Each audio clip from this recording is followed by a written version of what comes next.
राजद के लोग का काम ही यही है कि आग लगा नहीं तो उसमें किरासन तेल लाके डाल। तेजस्वी यादव निकले हुए कमियां गिनाने, आज भी उनका दौरा है भोजपुर जिला और बक्सर जिला। तो विपक्ष तो हमेशा कमी ही गिनाएगा ना, उसको कमी ही दिखती है। उनको ये नहीं समझ में आ रहा है कि जिस रोड पे वो फुर्र करके चल रहे हैं वो रोड भी इसी सरकार के गठबंधन में एक्सप्रेसवे कहीं एक होता है, हमारे यहाँ 4-4 एक्सप्रेसवे पास। अगर जांच बैठ जाती है तो उनको जेल जाना पड़ेगा।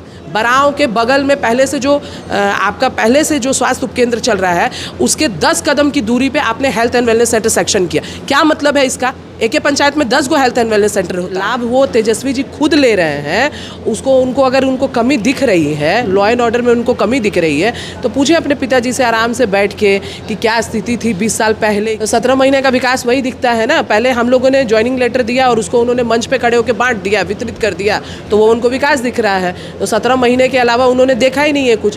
कुएं का मेढक कुएं से बाहर निकलेगा तब ना कुछ समझे। यहाँ पर मंत्री जी का आगमन होने वाला है, क्या क्या कार्यक्रम रखा? देखिए, ये विधानसभा स्तरीय सक्रिय सदस्यता का सम्मेलन है। पार्टी के जो भी सक्रिय सदस्य हैं उन लोगों के लिए सम्मेलन है। और एक तरीके से अगर देखा जाए तो ये चूँकि चुनावी समर है, 2025 की तैयारी में है हम लोग, जितने भी हमारे यहाँ पार्टी के समर्पित कार्यकर्ता हैं सब लोगों को यहाँ बुलाया गया है और सबको अपनी अपनी जवाबदेही के साथ में आगे के आने वाला जो रणनीति है उस पर हम लोग चर्चा करेंगे। माननीय मंत्री जी का आगमन है और उनको प्रभारी के तौर पर यहाँ पे भेजा जा रहा है कि जो भी अभी भी अगर कुछ त्रुटि है तो उसको हम लोग पूरा करें और आने वाले चुनावी समर में उसको हम लोग पूरा करने की कोशिश। आप लोग उपलब्धियाँ गिना रहे हैं 20 साल की, मगर तेजस्वी यादव निकले हुए कमियां गिनाने, आज भी उनका दौरा है भोजपुर जिला और बक्सर जिला। तो विपक्ष तो हमेशा कमी ही गिनाएगा ना, उसको कमी ही दिखती है। उनको ये नहीं समझ में आ रहा है कि जिस रोड पे वो फुर्र करके चल रहे हैं वो रोड भी इसी सरकार की है। खाली कहने से नहीं ना हो जाएगा। जो बिजली व्यवस्था है, बाकी सारी जिस चीज़ का लाभ वो तेजस्वी जी खुद ले रहे हैं अगर उनको कमी दिख रही है, लॉ एंड ऑर्डर में उनको कमी दिख रही है तो पूछे अपने पिताजी से आराम से बैठ के कि क्या स्थिति थी 20 साल पहले की, तब ना उनको पता चलेगा। तो विपक्ष का काम है कमी गिनाना, हमारा काम है काम करते रहना। और काम अगर आप कर रहे हैं तो हम अपनी उपलब्धियों को क्यों ना लोगों के सामने में रखें। और हम क्यों रखेंगे? जनता खुद अपनी उपलब्धियां बता रही है। इतना सारा काम हुआ बिहार में, एनडीए के गठबंधन में एक्सप्रेसवे कहीं एक होता है, हमारे यहाँ 4-4 एक्सप्रेसवे पास हुए हैं। तो ये सारी चीज़ें विकास को लेकर हम लोग काफ़ी आगे हैं और विपक्ष का काम है वो अपना काम करेंगे। हमारा 17 महीने का ही विकास दिखता है, उसके बाद एनडीए का विकास नहीं दिखता। तो 17 महीने का विकास वही दिखता है ना। पहले हम लोगों ने ज्वाइनिंग लेटर दिया और उसको उन्होंने मंच पे खड़े होकर बांट दिया, वितरित कर दिया, तो वो उनको विकास दिख रहा है। तो 17 महीने के अलावा उन्होंने देखा ही नहीं है कुछ। कुएं का मेढक कुएं से बाहर निकलेगा तब ना कुछ समझेगा। वो तो बेचारा कुएं में ही परेशान है, उनको 17 महीने ही दिखेंगे, बाकी का 20 वर्ष उनको दिखेगा ही नहीं। जगदीशपुर के विधायक वो भी स्वागत में लगे हुए, वो भी कह रहे कि जगदीशपुर में काफी, तो वो खाली स्वागत है कि 700 करोड़ का उनके बेटे बोले हैं, हम ही लोग बाइट लिए थे कि 700 करोड़ का हम लोग रोड बनाए हैं। दिया कौन ये भी तो पूछिए। उनकी अनुशंसा से हुआ है, किसकी अनुशंसा से? उनको जो अनुशंसा करना है वो अनुशंसा तो आज तक वो कर नहीं पाए सही तरीके से। और लोहिया जी तबे नज़र आते हैं जब या तो इस तरीके का कोई कार्यक्रम हो या उसके अलावा कहीं उनको व्यक्तिगत कार्यक्रम में जाना हो। उसके अलावा यहाँ की जनता से पूछिए, वो ज़्यादा आपको स्पष्ट रूप से बताएगी कि कब कब हमारे माननीय विधायक जी यहाँ नज़र आते हैं। अब चुनाव है तो शायद वो ज़्यादा नज़र आने लगे। हम लोग भी पार्टी का नेतृत्व कर रहे हैं, पार्टी के साथ स्टैंड करके काम कर रहे हैं। हम लोगों से जब वो नहीं मिल पाते हैं, विधायक है तो भाई हमारे भी विधायक ही हैं, लेकिन जब हम लोग से ही उनकी मुलाकात नहीं होती तो आम आदमी से क्या उनकी मुलाकात हो? कभी बात अपनी रखती हैं कि हमारे क्षेत्र में ये काम? मैंने तो उनसे रिक्वेस्ट किया था अपने लिए ही, इसीलिए तो मैंने कहा कि जिस चीज़ की उनको अनुशंसा करनी चाहिए उसी चीज़ की अनुशंसा उन्होंने नहीं की। मैं मुखिया होने के हैसियत से मैंने उनसे एक हेल्थ एंड वेलनेस सेंटर की अनुशंसा की थी, जिस कमेटी की मैं खुद सदस्य हूँ, और मेरी मैंने रिक्वेस्ट की भी उन्होंने अनुशंसा नहीं की। तो समझिए कि एक आम आदमी के क्या उनका सुनते होंगे, तो ये तो वही बताएंगे। विधानसभा में विकास हुआ है, जगदीशपुर में विधानसभा में जो भी विकास घर से लेके आए हैं, नहीं घर से लेके आए हैं। तरफ कहते हैं कि काम भी नहीं हुआ है और कह रहे हैं कि हम बातें तो वही कहते हैं। उन्हीं के पार्टी के जो हमारे उनके जो शीर्ष नेतृत्व है वो कह रहे हैं कि हमको 17 महीने का विकास दिखता है। तो लोहिया जी को 10 बरस का विकास दिख रहा है, पहले का छोड़िए ना, उनका अपने कार्यकाल का विकास दिख रहा है इसका मतलब। तो 17 महीने का विकास दिख रहा है तो 10 साल का नहीं दिख रहा है, तो दोनों चीज़ें आप कैसे कह सकते हैं? और जाके देखिए, ये तो जांच का विषय है। उन्होंने वैसी जगहों पे अनुशंसा किया है जिसका कोई मतलब नहीं है। अगर जांच बैठ जाती है तो उनको जेल जाना पड़ेगा। बराव के बगल में पहले से जो आपका पहले से जो स्वास्थ्य उपकेंद्र चल रहा है उसके 10 कदम की दूरी पे आपने health and wellness centre section किया। क्या मतलब है इसका? एक पंचायत में 10 गो हेल्थ एंड वेलनेस सेंटर होता है। आपका अनुमंडल हॉस्पिटल के बगल में आपने हेल्थ एंड वेलनेस सेंटर का किया। क्यों, क्या ज़रूरत है बथान में, जहाँ हमारा उत्तरदाहा दूर पड़ता है? पंचायत का जो हमारा नगर पंचायत है इससे दूरी काफ़ी दूर है, उत्तरदाहा की, हेतमपुर की, उस तरफ क्यों नहीं अनुशंसा करते? ठीक है, मेरी अनुशंसा पे आपने काम नहीं किया, पर जहाँ लोगों को उसकी रियल में ज़रूरत है, रियल में आवश्यकता है, उन जगहों की तो अनुशंसा कीजिए। आपको फुर्सतें नहीं है। आपको पटना छोड़कर जगदीशपुर में आप नज़र कितने दिन आते हैं?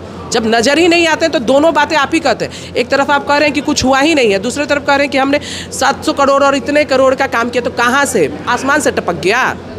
दोनों बातें आप ही मत कहिए। वो तो कह रहे हैं कि भाजपा के जो लोग हैं वो विकास से मतलब ही नहीं है, वो लोग हिंदू मुस्लिम करके दंगा फैलाते हैं। अब ये तो वो ज़्यादा बेहतर बताएंगे ना। अगर हिंदू मुस्लिम कह के दंगा फैलाना होता ना तो यहाँ के सारे कार्यक्रमों में सबकी इन्वॉल्वमेंट रहती है। इफ्तार भी हुआ था तो सभी लोग मौजूद थे, कि नहीं मौजूद थे उसमें बीजेपी के लोग। वो उल्टा इस चीज़ को जातिगत लेके चलते हैं। हम लोग खुद मान लीजिए कि एक छोटा सा फंक्शन ही हम लेके चलते हैं, नहीं हम हिंदू मुस्लिम पे जा रहे हैं, लेकिन अगर वो बात करें तो उस बात का उनको जवाब देंगे। पिछले 10 सालों से वो विधायक हैं और रामनवमी में मेरे सामने उनके यहाँ कार्ड जाता है। हम खुद जानते हैं कि उनके यहाँ कार्ड जाता है। कितने रामनवमी में वो मौजूद रहे हैं। और कृष्ण जन्माष्टमी आपने तो खुद ही बांट रखा है भगवान को। कृष्ण जी हमारे हैं, राम जी भाजपा के हैं। कहाँ कहा है राम जी ने कि हम भाजपा के? आरजेडी का लोग नहीं पूजा करता है, यादव समाज का लोग नहीं पूजा करता है राम जी का, हम लोग नहीं कृष्ण जी का पूजा करते हैं। दिखिए, ये तो दिखने वाली चीज़ है ना। आप विधायक हैं, आपका दायित्व है, आपका जिम्मेदारी है कि आपको अगर आपके विधानसभा में कहीं भी निमंत्रण मिले तो आपको वहाँ रहना चाहिए। कहाँ वो रहते हैं?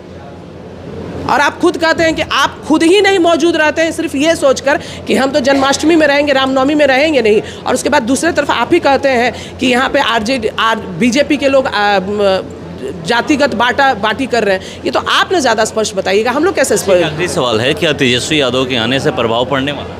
अरे उनका काम है, चुनावी समर है, देखिए सब लोग अपना तैयारी कर रहे हैं। मुझे तो नहीं लगता कि बहुत विशेष प्रभाव पड़ने वाला है।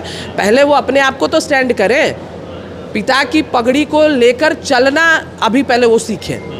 यहाँ पे हमारे जो हम लोग जो काम करते हैं, बीजेपी जो काम करती है वो संगठन पे काम करती है। यहाँ पर परिवारवाद नहीं चलता है। जिसने काम किया, जिसने एफर्ट लगाया, जिसने अपने दायित्व का निर्वहन किया उसको मौका मिलता है। और हम लोग बूथ स्तर तक काम करते हैं। उनको अगर ये हमारे प्रदेश अध्यक्ष जी ने थोड़े दिन पहले कहा था, और वो बात मैं ये नहीं कह रही हूँ कि आज उनको लोग नहीं जान रहे, लेकिन उनको जानना तभी लोगों ने शुरू किया जब लालू यादव जी की बात आई।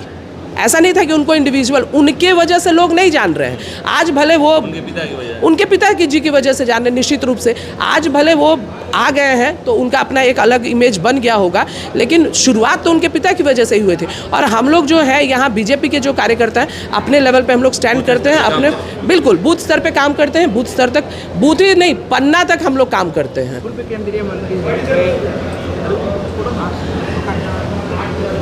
केंद्रीय मंत्री अश्विनी चौबे जिस तरह से कहा है कि जो बिहार के मुख्यमंत्री नीतीश कुमार उनको प्रधानमंत्री बना देना चाहिए, राजद के लोग कह रहे हैं देखिए वो उनका बीजेपी खेदेड़ना चाहती है। नहीं, ऐसा कुछ बात नहीं है। वो अपना उनका एक इंडिविजुअल सोच है।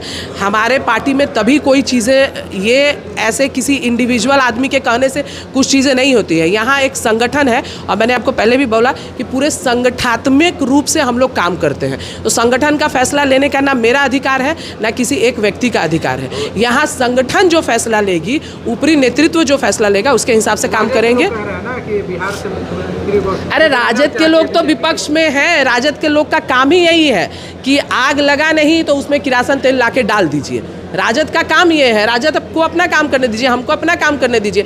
माननीय मुख्यमंत्री जी के रीजन में जो विकास हुआ वो भी हमको दिख रहा है और इस चीज़ को हमारा पार्टी नेतृत्व मानता भी है। और हमारे प्रधानमंत्री जी ने पहले भी कहा था कि, और उन्होंने एक बात कही तो आपको समझ में आया, लेकिन ये हमारे पार्टी के बहुत सारे बड़े नेता ऑलरेडी कह चुके हैं कि 2025 का नेतृत्व हम लोग उनके जिम्मे दे के चलेंगे। पार्टी क्या तय करेगी, नीतीश कुमार जी क्या तय करेंगे, ये उन लोगों का ऊपरी नेतृत्व का बात है। हम लोगों को इस बारे में चर्चा करना